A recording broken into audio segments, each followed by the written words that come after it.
আজকে আপনাদেরকে এমন একটা জায়গায় নিয়ে যাব, অর্থাৎ একটা সূর্যাস্তের সাক্ষী হিসেবে আপনাদেরকে আজকে নিয়ে যাচ্ছি আমি কক্সবাজারে। যে কক্সবাজারের কথা একবার বললে আপনার অবশ্যই একটা অন্যরকম ফিলিংস কাজ করবে, যেটা আসলেই অন্যরকম একটা বিশেষ জায়গা কক্সবাজার। তো আমি আসলে গিয়েছিলাম গ্রিনল্যান্ড পরিবহনে, তো গ্রিনল্যান্ড পরিবহনে পান্থপথ থেকে গিয়েছিলাম। তো এখান থেকে আপনারা চাইলে যেতে পারেন, বা আপনারা চাইলে আপনাদের মতো করে যে কোনো জায়গা থেকে যেতে পারবেন। তো এখানে আমাদের আজকে বিশেষ কিছু জিনিস নিয়ে আলোচনা থাকবে, যেমন হোটেলের সিস্টেম, তারপরে হলো কক্সবাজারের ইতিহাস, কিছু কিছু টুকটাক বিষয়। আর এখান থেকে আমি আসলে 2500 থেকে 1500 টাকার মধ্যে আপনি যেতে পারবেন। আর নন এসি গাড়িতে যদি যেতে চান তাহলে 1000 টাকা বা 800 টাকার মধ্যেও আপনি যেতে পারবেন। তো এটা হলো বিষয়। তো আমি আসলে গ্রিনল্যান্ড পরিবহনে গিয়েছিলাম। এখানে যে গাড়িগুলো সবচেয়ে বেস্ট আমার কাছে মনে হয়েছে, তার মধ্যে সোয়াক পরিবহন আপনার আছে, গ্রিনল্যান্ড পরিবহন, তারপর শ্যামলী এনার ট্রাভেল অবশ্য হুন্ডাই গাড়িগুলো খুবই ভালো, দেশ ট্রাভেলেরও হুন্ডাই গাড়ি খুবই ভালো। এটা হলো সৌদিয়া গাড়ি। তো সৌদিয়া গাড়িটার এসি আমার কাছে খুব একটা ভালো সার্ভিস কখনো মনে হয়নি। এদের আবার নন এসি গাড়িগুলো খুব ভালো। তাই আপনি সৌদিয়া গেলে অবশ্যই নন এসিতে যাবেন, কারণ এদের মার্সিডিজ একটা গাড়ি আছে, খুবই বাজে সার্ভিস আমার কাছে একবার মনে হয়েছে, অনেক বছর আগে আমি একবার গিয়েছিলাম। তো এছাড়া বাদবাকি গাড়ি আরও অনেকগুলো গাড়ি এখানে আছে, যেমন ইম্পেরিয়াল আছে, তারপরে আরও অনেক গাড়ি আছে। তবে হুন্ডাই গাড়ি যেগুলো, আপনি টিকিট কাটার আগে জিজ্ঞেস করবেন যে হুন্ডাই গাড়ি কেনা। যদি হুন্ডাই গাড়ি হয় তাহলে এটা বেস্ট হবে, আপনি জার্নিটা অবশ্যই কমফোর্টেবল হবে যদি আপনি এসি গাড়িতে যেয়ে থাকেন। এছাড়া স্লিপার কোর্স আছে, 2500 টাকাতে ভাড়া আছে, আরও কম ভাড়া বেশি ভাড়া এরকম আছে।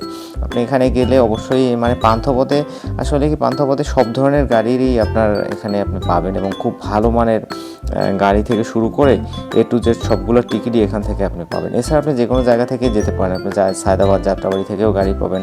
তো আপনার মতো করে আপনি চাইলেই যেতে পারবেন। তো আমি আসলে এখান থেকে এই গ্রিনল্যান্ড পরিবহনে গিয়েছিলাম। তো গ্রিনল্যান্ড পরিবহনটা আমার কাছে মোটামুটি ভালোই লেগেছে।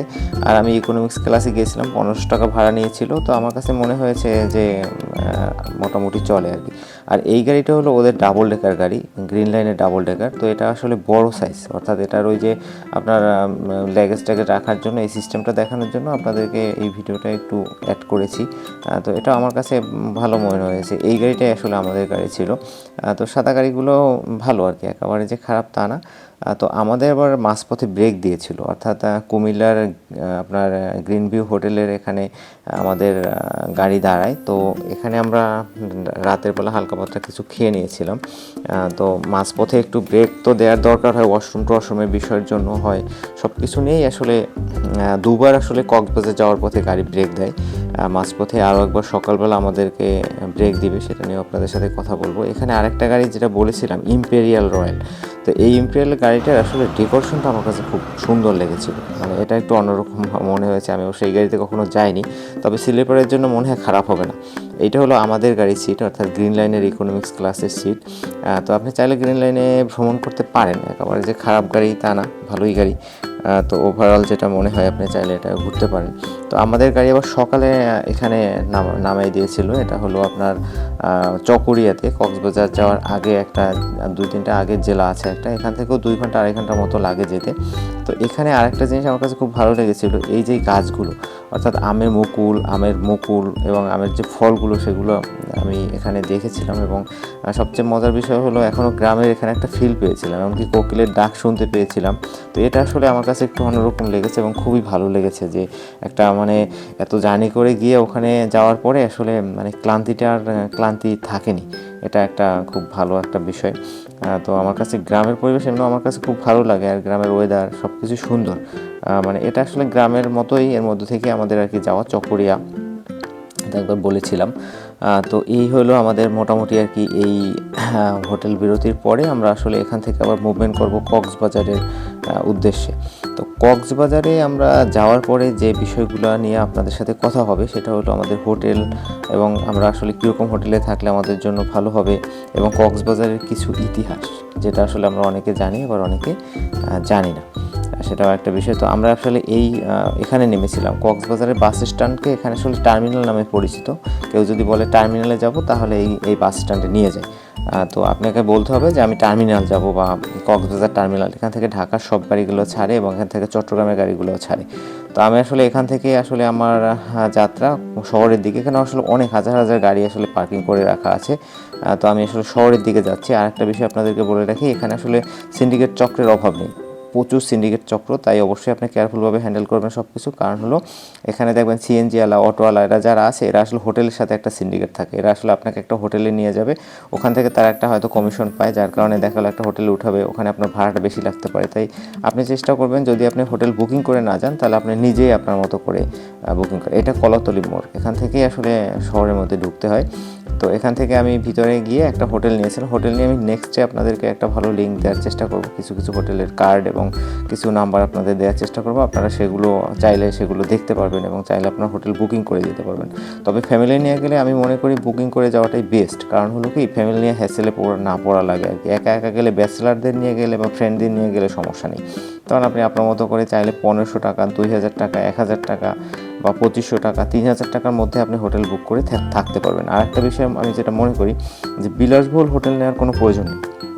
কারণ হলো আপনি কিন্তু ম্যাক্সিমাম টাইম আপনি কিন্তু এই সমুদ্রের পাড়ে বা শহরের মধ্যে ঘুরবেন, কারণ এখানে হোটেলে থাকার কোনো প্রয়োজন আমি মনে করি না আছে। কারণ আপনি তো যাচ্ছেন এখানে ঘুরতে, সমুদ্র দেখতে যাচ্ছেন, সমুদ্রের ঢেউ দেখতে যাচ্ছেন, সেখানে হোটেলে বসে বসে তো আপনি সমুদ্রের ঢেউ দেখতে পারবেন না। তো অবশ্যই আপনাকে সমুদ্রের পাড়ে থাকতে হবে এবং সবচেয়ে মজার বিষয়, আপনি রাত্র 12টা 1টা পর্যন্ত আপনি এখানে সময় দিতে হবে আপনাকে। কারণ আপনি যদি সেই রাতের জ্যোৎস্না রাতের সেই গর্জন, সেই সমুদ্রের গর্জন আপনাকে উপভোগ করতে হয়। আমি নেক্সটের ভিডিওতে অবশ্যই সেই রাতের গর্জনগুলো নিয়ে আমি আপনাদেরকে শেয়ার করার চেষ্টা করব। অবশ্যই আমার সাথে থাকবেন, আমার চ্যানেলটা সাবস্ক্রাইব করবেন। অবশ্যই চেষ্টা করব আমি আপনাদেরকে নতুন নতুন ভিডিও দেওয়ার।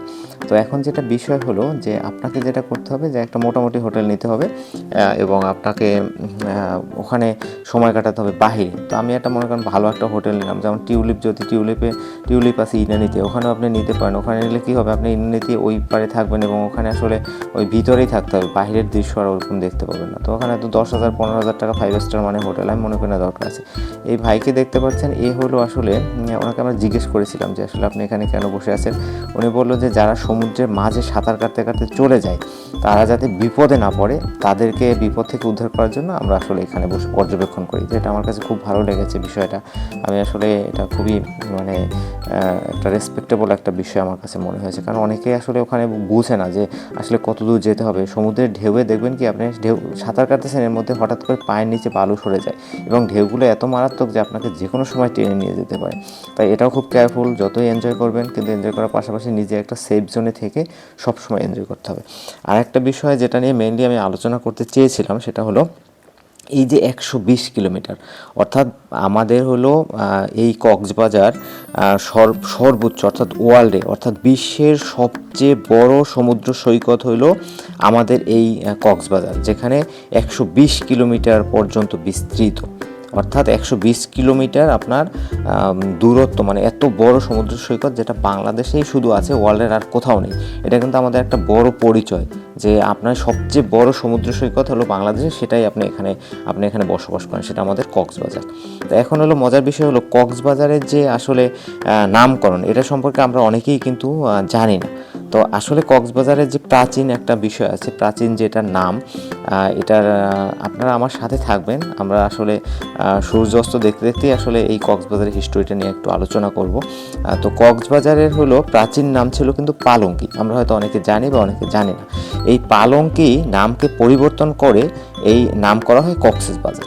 এটা হলো 1799 সালে ব্রিটিশ ইস্ট ইন্ডিয়া কোম্পানির কর্মকর্তা ক্যাপ্টেন হিরাম কক্সের নামে এর নামকরণ করা হয়। এখন প্রশ্ন হতে পারে যে এই যে আপনার হিরাম কক্স, এ আসলে কে, এর নামে কেন এই নামকরণ করা হয়? তিনি হলেন আপনার আরাকান শরণার্থী এবং স্থানীয়দের যে একটা বড় ধরনের বিরোধ ছিল, সেই বিরোধটা সে এদের মিটিয়ে দিয়েছিল। মিটিয়ে দেওয়ার কারণে একটা শান্তি বজায় রয়েছে এবং শান্তিপূর্ণ একটা পরিবেশ তৈরি হয়েছে। এই জন্যই তার মৃত্যুর পরে তার নামে, অর্থাৎ এই যে আপনার হিরাম কক্সের নামে এই পালঙ্কি নাম চেঞ্জ করে নাম রাখা হয়েছিল কক্সেস বাজার। প্রাচীন ও মুঘল আমলের কথা যদি আপনি যান, তাহলে নবম দশকের শুরুতে চট্টগ্রাম সহ কক্সবাজার আরাকান রাজ্যের অধীনে ছিল, যা 1666 সালে এটা মুঘলরা জয় করে। আর যদি আপনি আধুনিক ইতিহাসের কথা একবার চিন্তা করেন, তাহলে 1984 সালে এটি জেলায় পরিণত হয় বাংলাদেশ স্বাধীন হওয়ার পর।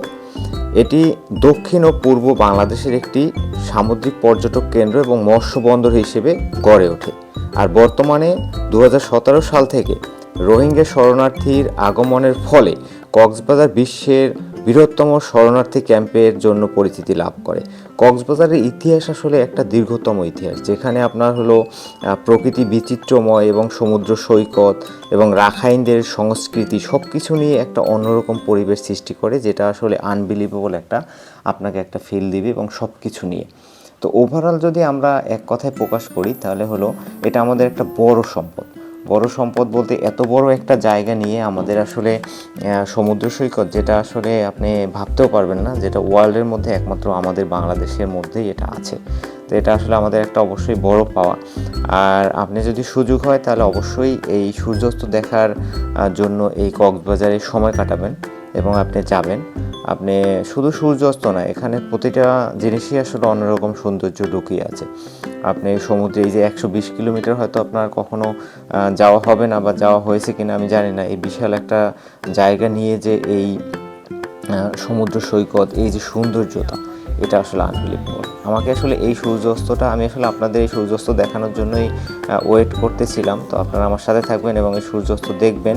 আমি আশা করি আপনারা আমার সাথে আছেন এবং শেষ পর্যন্ত এই সূর্যাস্ত দেখার চেষ্টা করবেন। আর আমিও সবাইকে সূর্যাস্ত দেখানোর চেষ্টা করবো। আর আমার চ্যানেলে নতুন হলে অবশ্যই চ্যানেলটা সাবস্ক্রাইব করে রাখবেন এবং যে কোনো যদি আপনাদের কোনো ভিডিওর কোনো রিকোয়ারমেন্টও থাকে সেটা আপনি আমাকে বলতে পারেন, আমি চেষ্টা করব আপনাদেরকে সেই ভিডিও দেওয়ার। এটা হলো একটা বিষয়। আর যেটা আমি আবারও আপনাদেরকে বলেছিলাম যে নিজের হ্যাপিনেসকে অবশ্যই গুরুত্ব দিবেন, নিজের ভালো লাগাকে গুরুত্ব দিবেন, নিজে চেষ্টা করবেন সবসময় ভ্রমণ করার এবং যে জায়গাগুলো গিয়ে আপনি নিজে কমফোর্ট ফিল করবেন সেই জায়গাগুলো নিজেকে সময় দেওয়ার।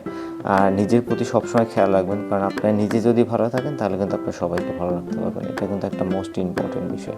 আর একটা বিষয় হলো এই যে আপনার সূর্যাস্ত দেখা কিন্তু আসলে একটা ভাগ্যের বিষয়, সেটা আমি বলেছি অনেকবারই। কারণ হলো সূর্যাস্ত দেখার জন্য আপনাকে ভালো ওয়েদার, অবশ্যই ভালো একটা ওয়েদার আপনার থাকতে হবে, নাহলে কিন্তু আপনি সূর্যাস্ত আসলে ওরকম ভালোভাবে দেখতে পাবেন না। এটা কিন্তু একটা বিষয়। তো সবসময় আসলে ভালো ওয়েদার থাকে না, যেমন আজকের ওয়েদার কিন্তু মোটামুটি ভালো এক কথায় বলা যায় ওভারঅল, যদি আপনি সব কিছু নিয়ে চিন্তা করা হয়। তো আমরা চেষ্টা করেছি আপনাদেরকে এই সূর্যাস্তের দৃশ্যটা তুলে ধরার এবং আমি চেষ্টা করেছি আপনাদের সাথে থাকার, বা আপনারাও অবশ্যই, আমি আশাবাদী আপনারা আমার সাথে সবসময় আছেন, সবসময় থাকবেন। আর আমার চ্যানেলটা অবশ্যই সাবস্ক্রাইব করবেন। আর যেটা বলছি সবসময় যে নিজের হ্যাপিনেসকে অবশ্যই গুরুত্ব দেবেন। এখানে কিন্তু আরও একটা সুন্দর বিষয় আছে, বিকেলবেলায় এই সূর্যাস্তের টাইমটায় মানে এখানে খুবই একটা বিষয়, যেটা সবচেয়ে মজার বিষয় ছিল এটাও, যে কিছুক্ষণ পরই কিন্তু ঢাকা থেকে আপনার অনেক বিমান এখানে ল্যান্ড করেছে। তো এই বিমান ল্যান্ডিংটাও কিন্তু মানে একদম সূর্যাস্তের কাছ থেকেই দেখা যায়। এটাও কিন্তু খুব মানে আপনার একটা ভালো লাগা বা অন্যরকম একটা ফিলিংস কাজ করবে। তো আপনি চাইলে সেটাও দেখতে পারবেন। আর বিকেলটা আসলেই সুন্দর, বিকেলটা এক কথায় মানে অসাধারণ একটা বিকেল আমি কাটিয়েছি। আপনারাও অবশ্যই কক্সবাজারে যাবেন এবং এই অসাধারণ সময় আপনারা কাটাবেন, আমি আশাবাদী। আর আমরা দেখতে থাকবো যে সূর্যাস্তের দৃশ্যটা, এই সূর্যটা আস্তে আস্তে যখন আসলে ডুবে যাবে সেই দৃশ্যটাও আমরা দেখতে পাচ্ছি। এই যে